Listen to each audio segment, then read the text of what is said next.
Right, we begin here. Professor Salim Abdul Karim says South Africa's COVID-19 curve is different to that of other countries. He says daily infections stopped increasing exponentially since the lockdown. Every country, once they've reached about 100 infections, they have virtually a non-stoppable epidemic. They have this rapid exponential increase in the number of infections. Next slide. But the South African epidemic has been slightly different. Next slide. And what we're seeing instead is that in the South African epidemic, we were poised to get this rapid increase. And it increased up to the 26th of March. On the 26th of March, the day we instituted the lockdown, the epidemic curve turned. What happened is that the number of cases declined and we went into a plateau. Next slide. And this becomes more clearer when you look at the number of new cases each day. In other words, don't look at it cumulatively. Just look at the absolute number of new cases. And if you look at the moving average, what you see, again, is that the number of new cases increasing rapidly until you get to the 26th of March, and then it turns. It turns, it heads back down, and it gets to a sort of plateau level. At the same time, the low number of infections in South Africa is not due to the small amount of tests conducted thus far. This is according to the chairperson of the COVID-19 Ministerial Advisory Committee. Professor Salim Abdul Karim admits, however, that more tests need to be carried out. Over the 2 weeks in which we saw the South African epidemic go into a sort of plateau phase, what we see is a continual increase in the number of tests that are being undertaken. So it's certainly that we didn't do much fewer tests. In fact, the overall numbers of tests have steadily increased in the last 2 weeks. So that eliminates that, it reduces the likelihood that it's just simply a problem of lack of testing. Lack of testing may be a contributor, but it's certainly not a dominant one. So are we not testing the poorer communities? Well, if we look on the right-hand side, that's the daily number of tests that are being done by the NHLS. The NHLS is the public part of the laboratory service. And so all of our poorer communities without medical aid will be coming to the NHLS for their testing. And what do you see? Just at the time that you saw the plateau in the South African trajectory is the point at which the NHLS sharply increased the number of tests that it's doing. And we've seen that steady increase in the number of tests in the NHLS. So it's not because we're not testing in the townships and the communities. It simply has to be a third explanation.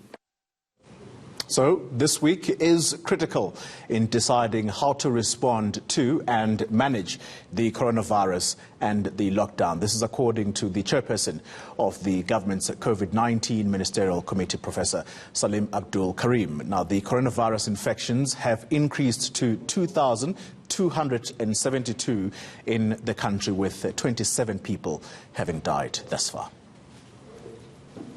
So this coming week is critical. We need to know what the average number of cases is going to be. Why? Because we want to know what the community transmission levels are. Because we want to use that to guide us on what next steps we should follow and how we should manage the lockdown.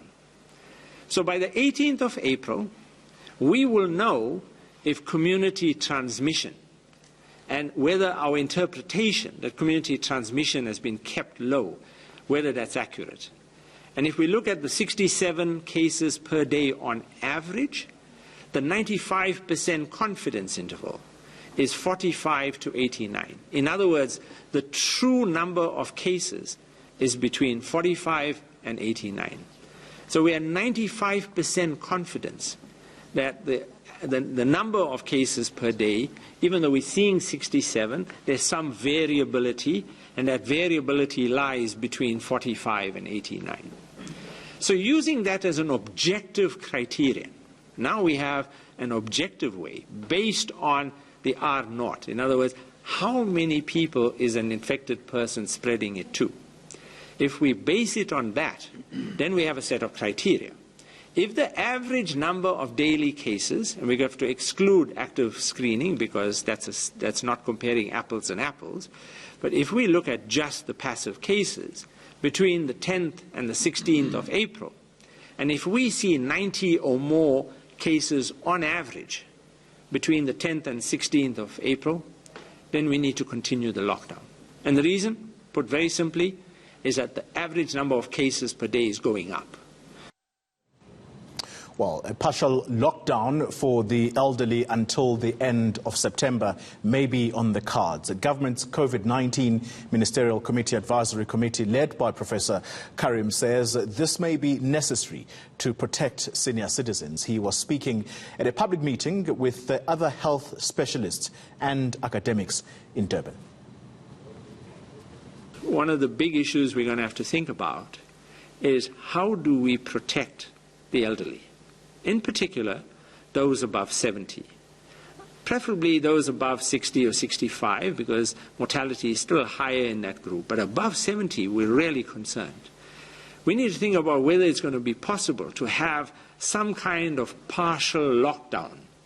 And it can be a voluntary partial lockdown until the end of September or so, when we think the most of the wave of this epidemic will be over. I don't know if it's going to be over on the end of September. I'm not a crystal ball gazer, but I've just provided that as a target for now.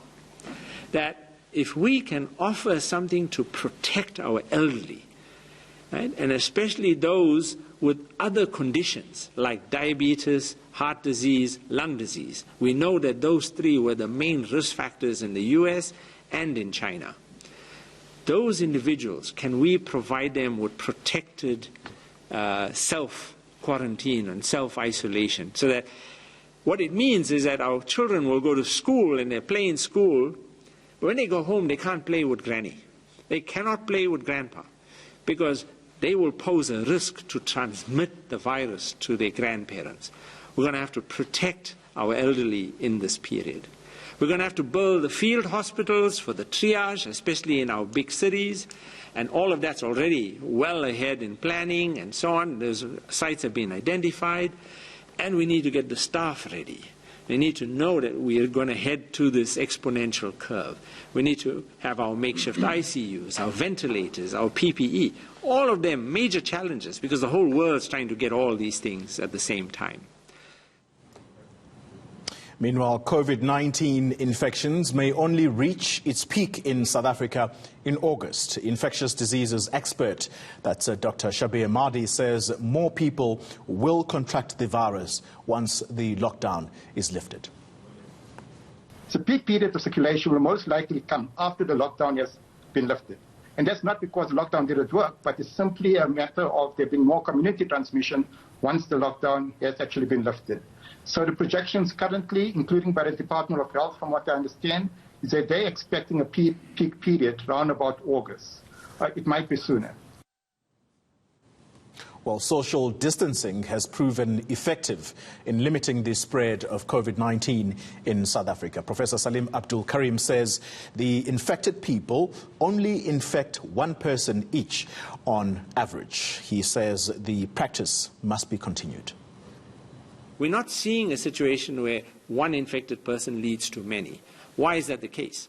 Well, that was exactly the purpose of all our interventions. That's exactly the reason why we instituted all these things. Social distancing, hand washing. It's also the main reason we instituted interventions that led to a situation where people were not interacting with others. So when you think of a lockdown, essentially what you're talking about is that each infected person becomes a dead end. They don't transmit it to others because they're not interacting with others. So we know from that we simply are not seeing this growth in the epidemic we expected. And that right now we're not even seeing much evidence of clinical disease. We're not seeing large national increases in the amount of respiratory distress. In short, if community transmission is low, cases decline. If community transmission is increasing, then cases will increase and the exponential curve will start again.